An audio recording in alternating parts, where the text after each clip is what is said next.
Oi, gente. Agora nós vamos falar um pouquinho sobre a reforma sanitária e a criação do Sistema Único de Saúde. Para isso, a gente vai revisitar toda aquela linha do tempo que vocês construíram e que vocês explicaram tão belamente nos momentos em que a gente teve as aulas ainda presenciais. Tá bom? Então, a gente vai fazer uma retomada desse processo, de como que aconteceu, até a gente chegar aí na reforma sanitária. Então eu trouxe para vocês aqui algumas figurinhas, algumas charges que são bem legais para que vocês façam uma reflexão sobre o que a gente pensa, sobre o que a gente sabe do Sistema Único de Saúde, que hoje está muito à flor da pele tudo que a gente pensa em relação ao SUS, tá bom? Nós vamos discutir isso na nossa videoconferência. Então, para a gente fazer uma revisitação, né, da criação do Sistema Único de Saúde, é importante a gente pensar em como ele chegou. Então, a gente vai revisitar a evolução histórica da organização.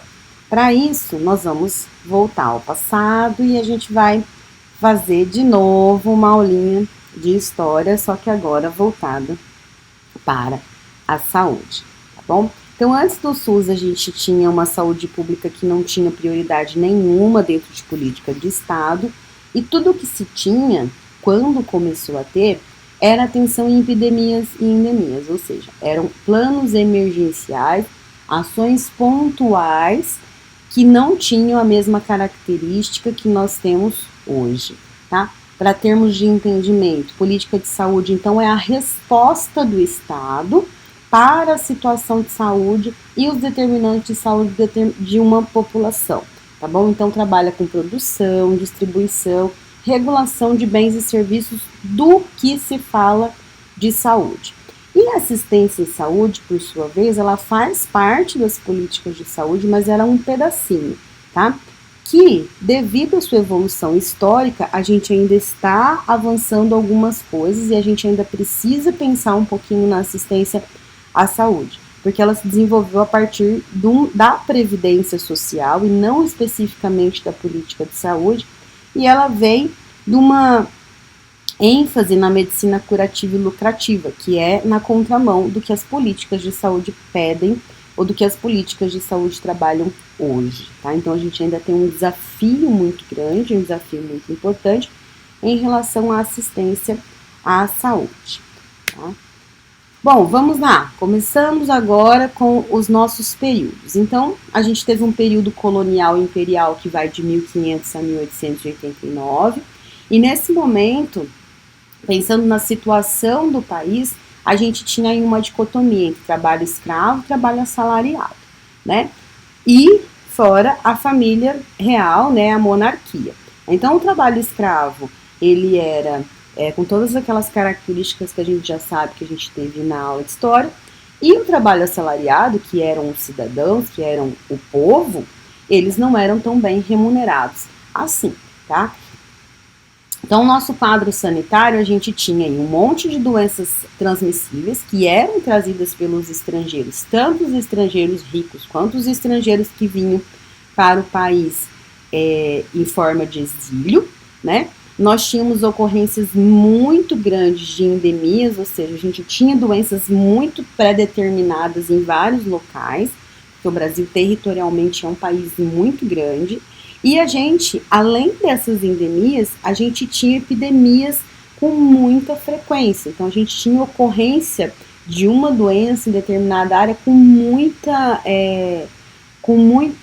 rapidez e com muita frequência. E aí os nossos principais problemas de saúde naquele momento era a hanseníase, que ainda era chamada de lepra antes, a tuberculose, a febre amarela, malária, varíola, leishmaniose, a desnutrição, porque eles ficavam muito tempo nos navios para chegar aqui, acidentes com animais peçonhentos, aglomerações urbanas e as condições precárias de trabalho, porque nós tínhamos pessoas assalariadas, nós tínhamos pessoas escravas e as piores condições de trabalho que pudessem existir. E nesse momento a gente não tinha resposta política nenhuma considerando aquele conceito de resposta de Estado. Então a gente só tinha medidas pontuais, né, para minimizar esses problemas. É o que a gente chamava de higienista, né? Era uma política higienista. Eu gosto de usar o termo política, apesar de não ser instituído enquanto política neste momento, porque política é uma ação, né? É uma forma de agir. Então a gente vai, eu gosto de usar o termo política. Mas aqui a gente não tinha uma instituição, uma responsabilidade do Estado. Eram medidas pontuais que visavam a higienização. Para essa higienização, né, essa política higienista, então a gente tinha aí o saneamento dos portos, então teve momentos que os portos foram fechados, a promoção da urbanização, as pessoas começaram a entender que quanto melhor fossem as características, né, e as condições de vida dentro das cidades, menos doentes as pessoas ficavam, né, e aí foram melhorando as infraestruturas dos centros urbanos e trabalhar com campanhas de controle, tá? Muito pouco campanhas de prevenção, era com campanhas de controle de doenças, tá? A assistência médica, então, ela estava restrita a quem? A classe dominante, os coronéis, a monarquia, né? As pessoas que tinham dinheiro. Então, aqueles trabalhadores assalariados, nem vou falar dos escravos, né? Aqueles trabalhadores assalariados, eles estavam à mercê do que? Da caridade, à mercê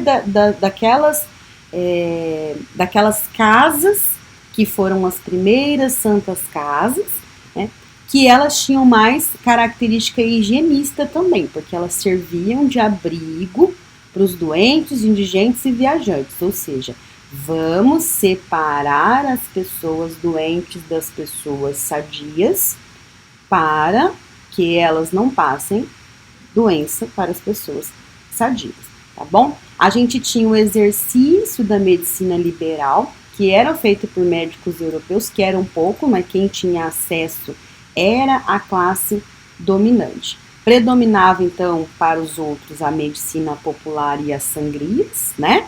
Então, para os índios, negros, pobres, brancos, que era aquela classe trabalhadora assalariada, e a gente tinha alguns hospitais filantrópicos, tá? Que eram mantidos pela igreja ou a prática popular da medicina.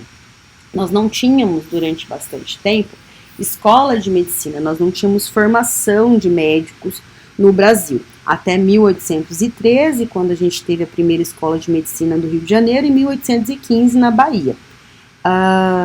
Mas isso daqui era para servir a formação de médicos para cuidar de quem?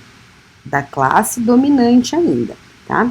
Outra coisa importante para a assistência médica que a gente teve nesse momento foi em 1828, a organização de uma inspetoria de saúde dos portos. Então, eles instalaram algo que visse a saúde de como estava a saúde das pessoas que estavam chegando no Brasil e fazia uma separação entre as pessoas doentes e as pessoas saudáveis, tá? Aí, em 15 de novembro de 1889, a gente teve a proclamação da República. E aí a gente começa a pensar em algumas coisas novas para esse momento novo que o Brasil vive. E aí a gente tem algumas eras das repúblicas até o que a gente tem hoje. Então, o primeiro momento, que a gente chama de República Velha, ele vai de 1889 a 1930. Então, a gente tem aí o fim da monarquia, a família real é expulsa do país e a gente inicia um Estado moderno. Mas esse Estado moderno não era tão moderno assim, né, gente? A gente tem aqui um período de transição, as coisas elas não mudam de uma hora para outra. Então, a gente tinha uma situação de saúde semelhante ao período anterior. No entanto, a gente tinha um predomínio aí de cólera, febre amarela, malária, tuberculose e varíola. Continuávamos com saneamento básico precário, lembrando que nesse momento a gente ainda não tinha aí um conceito de saúde pré-estabelecido, né? E as nossas ações, a nossa política, vamos dizer assim, ela ainda visava controle, controle das doenças epidêmicas, é o que a gente chama do modelo sanitarista campanhista, tá? Nesse momento, nós temos aqui o Oswaldo Cruz como um papel muito importante, que foi um dos principais sanitaristas brasileiros, que ele percebeu e ele instituiu a prevenção específica enquanto forma de fazer com que as pessoas não fiquem doentes na saúde coletiva. Na República fica muito clara a diferença entre a saúde coletiva e a assistência médica, né? Os planos assistenciais. Então, em questão de saúde pública, ela era sanitarista campanhista, e daqui a pouquinho a gente já vai ver como que era a assistência individual. Então, ele instituiu as campanhas sanitárias, né, que é o modelo que dá o nome, o modelo que a gente chama, que é sanitarista campanhista, e ele tinha como intuito o combate das epidemias rurais e urbanas, tá? Era repressivo, era de forma que não se respeitava a vontade das pessoas, tanto no individual quanto no coletivo. Nós tivemos aqui, nesse momento, também a criação do Instituto Soroterápico, que teve a finalidade de fazer pesquisas e desenvolver as vacinas. As vacinas nossas no Brasil, elas são muito bem desenvolvidas, porque desde muito tempo a gente já entende a importância que se dá à vacinação, tá? Em 1904, então, só para ilustrar essa forma campanhista obrigatória aí de repressão, de prevenção de doenças, nós tivemos a imposição legal da vacina contra a varíola, então era obrigatória, tá? E aí nós tivemos então uma reação popular enquanto isso, que foi a famosa revolta da vacina que aconteceu em 1904, em que as pessoas estavam bastante insatisfeitas com as medidas autoritárias. Na realidade, a revolta da vacina, ela foi um reflexo, ela foi o estopim de algumas coisas que já estavam acontecendo, de algumas coisas que já estavam insatisfazendo a população, tá? Mas a lei permitia, sim, a entrada das pessoas, eles queimavam o chão, as pessoas eram vacinadas à força também. Resultado disso, além, né, ao invés da erradicação ou do controle, a gente teve aí mortes, prisões e feridos. Depois de tudo isso, a vacina ela se tornou opcional para as pessoas, e aí as pessoas foram entendendo a vacina como medida de intervenção, e no final das contas nós tivemos o controle da varíola e, por fim, a erradicação. Varíola está erradicada no mundo, tá? E só existe cepa de varíola hoje para, caso aconteça alguma coisa, ter como fazer vacina. O modelo de Oswaldo Cruz, né, que é esse modelo sanitarista campanhista, ainda nesse período da República Velha, foi inovada por Carlos Chagas. Então, o Carlos Chagas, que tomou, né, recebeu o legado do Oswaldo Cruz, ele organizou, ele inovou o modelo sanitarista, criando programas e órgãos. Então, ele separou, ele organizou a saúde pública de uma forma que se tivesse programas e órgãos específicos para controle de tuberculose, lepra e DST, que ainda se chamava DST na época. Ele investiu em propagandas educativas para controle, então a gente ainda não falava de promoção de saúde, a gente falava somente de prevenção de doença, e nesse momento o foco da saúde não era a saúde, o foco da saúde era a doença, tá? Instituiu a educação sanitária para a população, e aí é nesse momento em que a gente diz que nasce a saúde pública, com um modelo de intervenção sanitarista. Aqui nós vamos ter claramente a separação entre a saúde pública e a assistência individual. Então, a saúde coletiva e a assistência individual, elas estão definitivamente separadas, enquanto que a saúde pública, ela era de responsabilidade do governo, ainda não era o Ministério da Saúde, mas de um órgão ali que estava dentro do Ministério da Educação, que promovia propagandas, que promovia educação sanitária, né? A assistência médica, a assistência individual, ela estava atrelada à previdência social, tá? E ela estava restrita aos trabalhadores com a criação das caixas de aposentadorias e pensões. Então, nesse momento, nós temos separadinho saúde coletiva, que era campanhista, né, sanitarista, e nós temos, de função do Ministério da Educação, tá? E nós tínhamos a assistência individual, que era de função da Previdência Social, que era baseado no modelo médico hospitalocêntrico e que tinha, enquanto instituição, as caixas de aposentadorias e pensões que estavam sob domínio e sob gestão da Previdência Social, tá? Que são as CAPs. As CAPs, então, elas foram criadas em 1923 pela Lei Eloy Chaves, tá?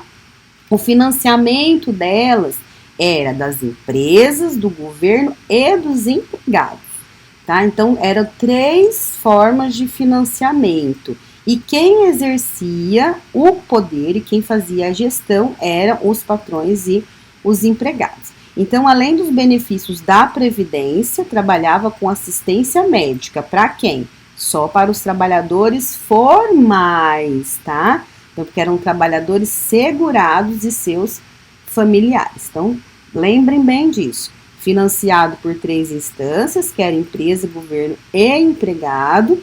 Quem controlava e geria eram os patrões e os empregados, e ele trabalhava tanto com previdência quanto assistência médica, tá bom? Então, só um resuminho aqui das CAPs. Então, financiado por instituições de empresa, cuidado das aposentadorias e pensões.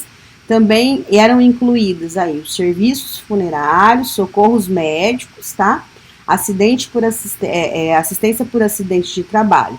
Financiamento e gestão então, incluíam o trabalhador e o empregado e tinha a finalidade aí de fazer assistência médica, principalmente aos trabalhadores, tá?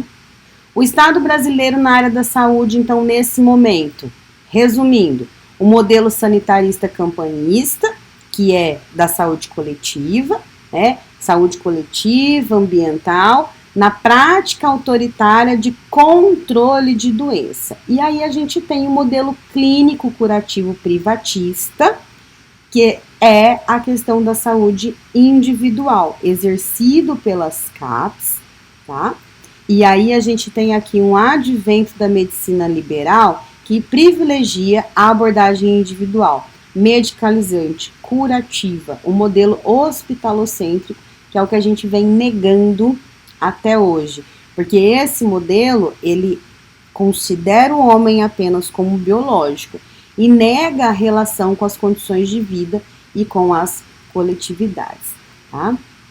Agora a gente vai vir para o próximo momento, que é o período da Segunda República, que já é a Era Vargas, aonde a gente tem aí o Estado como regulador, né, entre o capital, a gente tem bastante evolução em relação à situação do trabalhador, porque a gente tem aí o estabelecimento do salário mínimo, foram criadas as leis trabalhistas, né? Os trabalhadores, eles começam a ter direitos sociais, os sindicatos ganham força nesse momento.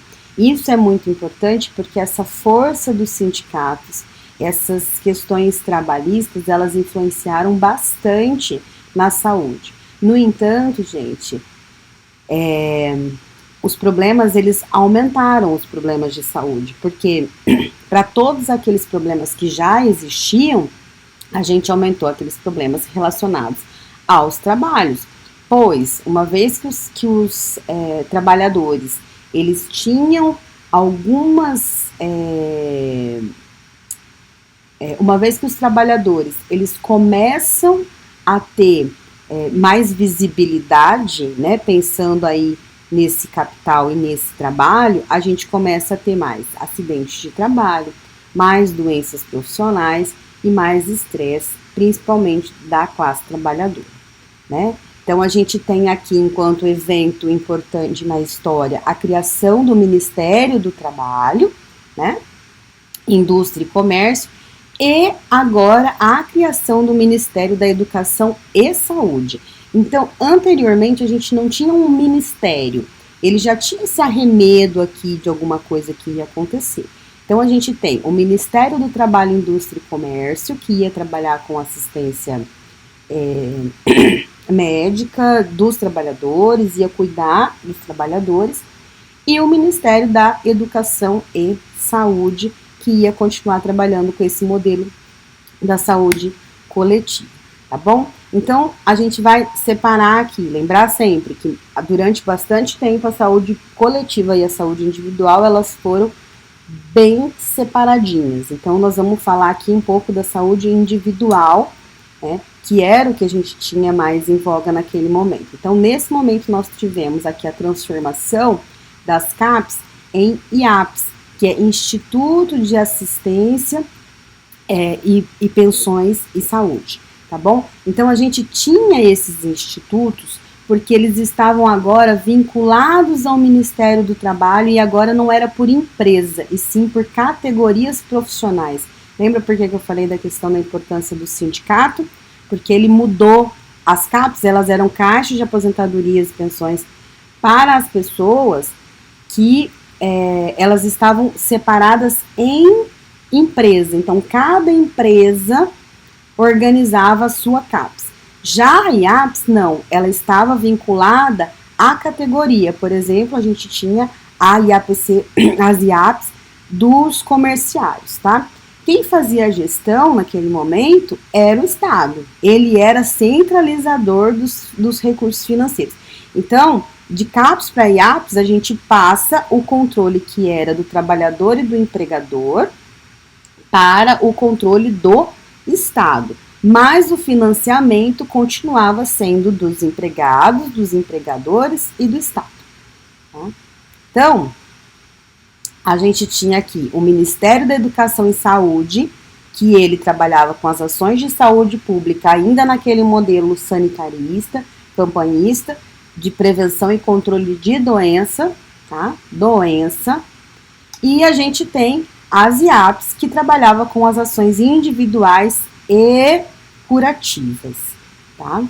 Em 1942, a gente teve uma fundação de Serviço Especial de Saúde Pública, tá? Que foi uma forma mais de estratégica para a economia, de cuidar da saúde das pessoas, mas mais no sentido do combate da malária. Por quê? Porque as pessoas estavam interessadas em explorar a borracha, mas tinha muita malária. Então foi criada essa Fundação Serviço Especial de Saúde Pública, que foi financiada pelos americanos e que foi bastante importante, principalmente nos estados da região norte, um pedaço aqui do Mato Grosso, para o combate à malária. Aí nós vamos para o período de redemocratização, que vai lá de 1945 a 1963, tá? Por quê? A gente fala ali que a gente teve na era Vargas uma ditadura muito importante, né? Mas foi necessário fazer uma redemocratização. Então a gente teve aqui como marcante, no final da Segunda Guerra Mundial, o mundo entrou em crise econômica, porque quando começa uma guerra, a crise começa, e quando termina uma guerra, a crise não termina, ela começa uma nova crise, porque o mundo pós-guerra, ele tem outras situações que precisam ser resolvidas. A gente institui novamente eleições populares para presidente, e a gente tem aí um plano que ficou muito, muito famoso no Brasil nesse momento, que foi o Plano SALT, que visava saúde, alimentação e transporte e energia, que aconteceu lá pelo ano de 1950. Nesse momento aqui, as pessoas começam a entender que Ministério da Saúde e Ministério da Educação precisam ser separados, que são coisas diferentes. E aí, em 1953, a gente tem a criação do Ministério da Saúde, independente do Ministério da Educação, para cuidar da saúde coletiva. Por quê? Porque a saúde individual continuava do mesmo jeito, de dependência e gestão da Previdência Social, do Ministério do Trabalho, tá? E vinculadas aos institutos de aposentadorias e pensões, tá? Os IAPs. Depois, no nosso próximo período, a gente tem aí o golpe militar, que aconteceu em 1964, e aí a gente vive esse momento até 1984, que a gente tem algumas coisas que aconteceram tanto na saúde individual quanto na saúde coletiva. Então, no campo da saúde individual, a gente teve a substituição das IAPs pelo INPS, que era um Instituto Nacional de Previdência e Assistência Social. Então, o que a gente teve aqui? Mais uma centralização da gestão da saúde para o governo federal, tá? Porque as IAPs, elas eram trabalhadas com os segmentos. Já o INPS, ela foi totalmente centralizado para o governo, tá? O INPS é o que é o INSS hoje, quando ele tornou-se apenas de serviço social, tá bom? O INPS, ele estava subordinado, então, ao Ministério do Trabalho e da Previdência Social. Então, a gente tem aqui, no campo da saúde pública, continuamos falando de medicina, prevenção de doenças, controle de doenças, o modelo sanitarista campanhista, até lá pelos idos de 1973, por aí onde a gente começa a pensar em algumas conferências, começa a pensar em saúde de uma forma diferente, mas durante esse período é isso mesmo, um modelo sanitarista campanhista, e a assistência individual, excludente ainda, subordinada ao Ministério do Trabalho e Previdência Social. Então, a gente tem aí que os INPS, né, eles eram uma rede de serviço própria e dos institutos. Isso daqui favoreceu bastante as questões corruptivas, né? A medicina privativa, ela não tinha controle, então a gente tinha uma prática médica pela lógica do lucro. Então, quem tinha melhores condições de emprego e melhores condições salariais, tinham melhores condições de assistência médica individual nesse momento, tá? Nesse momento aqui a gente tem a criação de algumas instituições, né, pensando na saúde coletiva, como a SUCAM, que era a Superintendência de Campanhas de Saúde Pública. Então a SUCAM ela teve um papel muito importante ainda para o controle de doenças.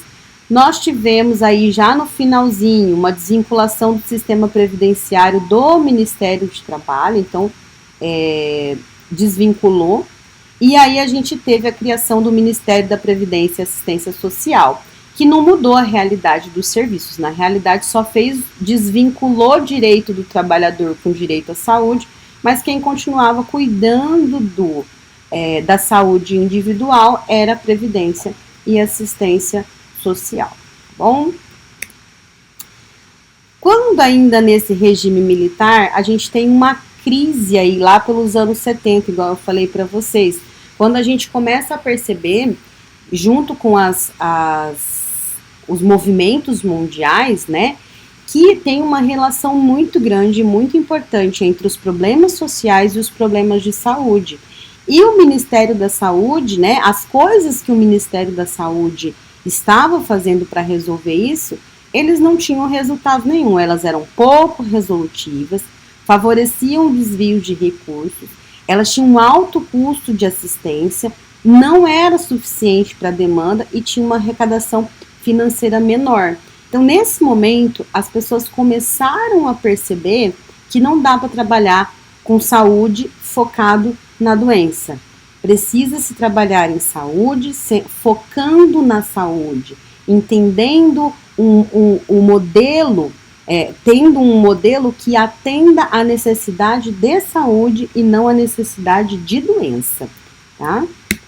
Então, nesse momento aqui, a gente tem lá em 1977 o Sistema Nacional de Previdência e Assistência Social, o SINPAS, tá? O INPS, que ele fazia o pagamento dos benefícios dos segurados, e o INAMPS, que foi o que a gente teve aí a divisão entre INPS e INAMPS, que aí o INAMPS passou a ser da saúde e o INPS passou a ser da Previdência. Da Previdência não, de pagamento de pensão, né? Tudo isso daqui, gente, estava vinculado à Previdência. Então, o Ministério da Saúde, ele passou a tomar conta da saúde individual, dos serviços médicos, somente a partir da criação do Sistema Único de Saúde, a partir da reforma sanitária, tá bom? Então, lá em 1978, a gente teve a Conferência da Alma Ata, que foi a Conferência de Alma Ata, que foi uma dos marcos referenciais aqui da nossa reforma sanitária, né? Então, as pessoas já estavam conversando, ó, nós tínhamos aqui um modelo que a gente já pensava, olha, os problemas sociais, os problemas de saúde estão atrelados e o que nós temos para resolver isso não funciona. Então, isso foi uma coisa que aconteceu no mundo, tá? Então, lá na Conferência de Alma Ata, as pessoas saíram de lá com um conceito de atenção primária, tá? Muito importante, com todas as recomendações de que uma atenção primária em saúde precisava ter, os princípios da medicina comunitária, né? Como fazer prevenção de doença, prevenção e controle de doença, focado na saúde e não na doença. Introduziu esse processo de desmedicalização, ou seja, assistência médica da medicina curativa, modelo hospitalocêntrico, a gente começa a negar aqui. A gente institui e recomenda a corresponsabilização, né, tanto da comunidade quanto do indivíduo pela sua saúde, e aí a gente tem aí um autocuidado da saúde e a participação da comunidade dentro das programações, não só a participação da comunidade enquanto passiva, mas a participação ativa da comunidade nos serviços de saúde. Essas foram as principais recomendações da Conferência de Alma Ata, que deu origem à nossa reforma sanitária, tá bom? Aqui nós tivemos nesse momento, né, em consequência disso, a criação do Programa de Interiorização das Ações de Saúde e do Saneamento, né, para a gente poder estender as coberturas, que é o PIAS. Lá em 1977, a gente teve o projeto Prev Saúde, que foi discutido na 7ª conferência como um programa de serviços básicos de saúde.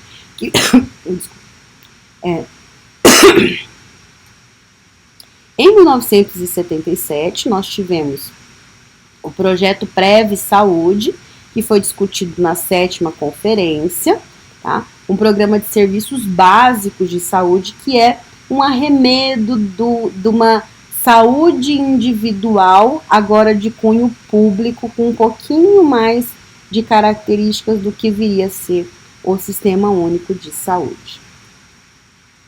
Em 1981, a gente tem a criação do CONASP, que ainda estava ligado ao INAMPS. Em 83, a gente começa a ter programas de ação integrados, os serviços começam a se articular, né? Aqueles que trabalhavam com ações curativas e ações preventivas, eles começam a visar a integralidade da atenção. Aqui a gente já começa a pensar em reformas, em movimentos, tá? De lutas por qualidade. Então, quando a gente pensa em movimentos de saúde, a gente teve ali vários movimentos, né? De mulheres, as instituições, os profissionais de saúde e as universidades, né?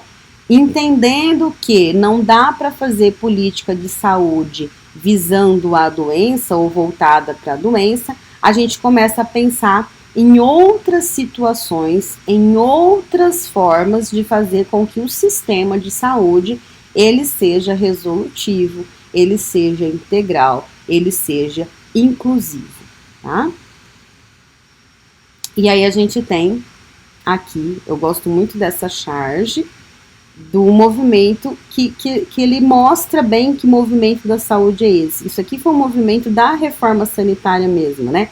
Que conseguiu colocar todos os segmentos em busca, né, de uma melhor qualidade de saúde, de políticas públicas de saúde.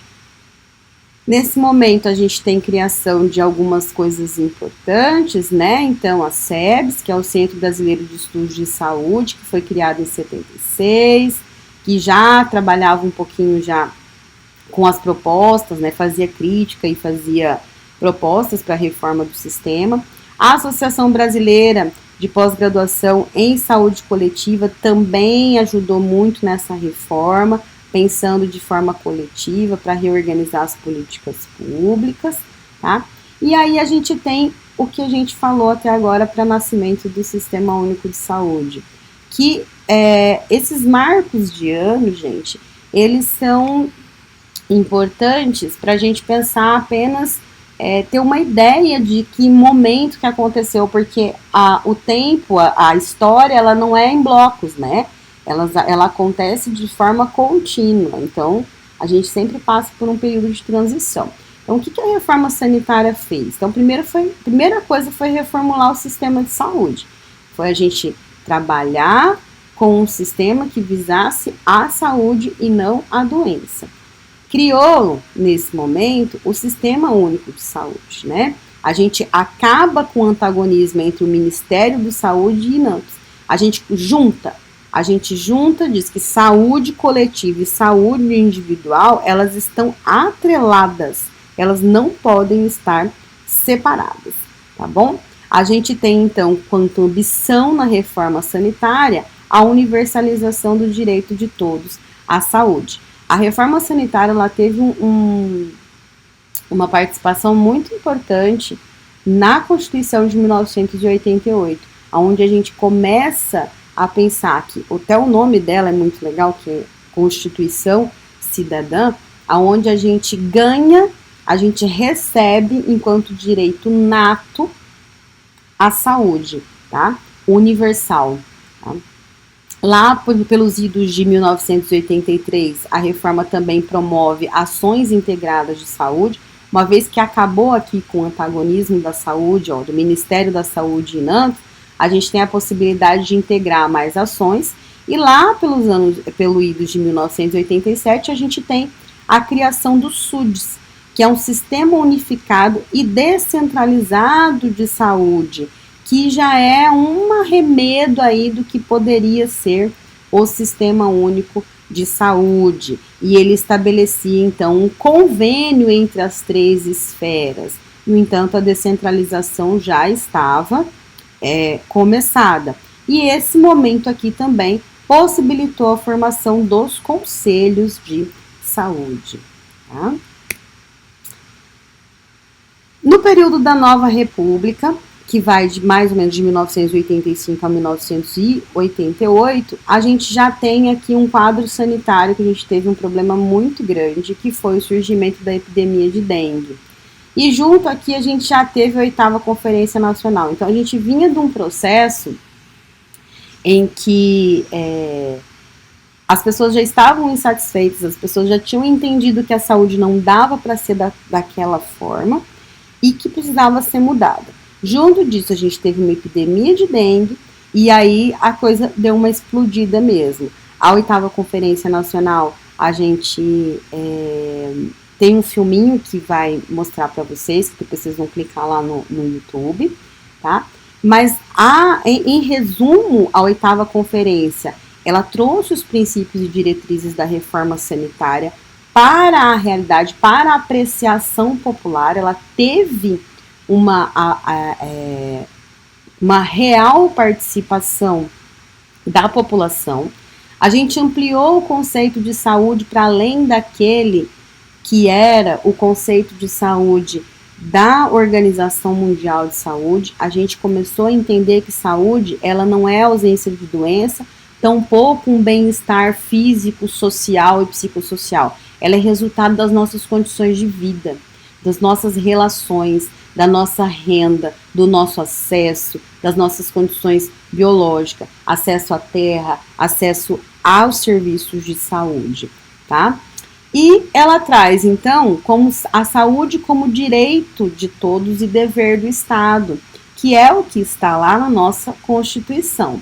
É marco da criação do Sistema Único de Saúde com vistas à atenção integral. Então, os princípios e diretrizes do SUS, eles saíram aqui da Conferência Nacional, da 8ª Conferência Nacional, que aconteceu em 1986. Então, a gente tem aqui, ó, então o SUS ele ganhou forma, garantimos aqui então uma maior participação do Conselho Nacional de Saúde, que tem hoje um papel muito importante. Ela foi a primeira realmente aberta para o povo e ela deu as bases então para os artigos da saúde na Constituição de 1988. Então vocês vão clicar aqui, ó, lá no seu documento e vão assistir o videozinho que conta a história da Conferência de Saúde. Depois vocês vão voltar aqui, tá bom? A reforma sanitária, então, foi um movimento que ocorreu para a gente conseguir assegurar o direito do cidadão, o dever do Estado, para que ele seja, né, que esse direito seja universal para tudo, para acessos a bens e serviços de saúde. Então, a primeira coisa que a gente tem que pensar é na universalidade das políticas. Então, uma política ela precisa ser inclusiva e não exclusiva. A gente teve aqui, enquanto legislação e normatização do SUS, a Constituição Federal foi a primeira que fez isso com a gente. E aí, ela foi promulgada em 1988 e que deu para a gente todos estes direitos aqui. Então, a gente começa a ter direito à saúde a partir da promulgação da Constituição Federal. Então, a nossa próxima aula, a gente vai ver como que a gente recebeu e como que a gente tem esse direito exercido, tá bom? Então, aqui nós vamos ter na Constituição Federal os artigos 196, 197, 198 e 199 para a gente trabalhar as competências e princípios e diretrizes do Sistema Único de Saúde e as competências do SUS. Mas isso é um assunto para a nossa próxima aula, tá? Onde a gente vai entender a saúde enquanto constituição de direito. Então, nós vamos trabalhar com as outras leis que nos dão enquanto direito à saúde e dever do Estado. Então, um beijo, até a próxima aula. Vejam o vídeo da conferência, pode ver o vídeo da conferência agora, não precisa ser no meio do vídeo. E a gente se fala na videoconferência. Um beijo.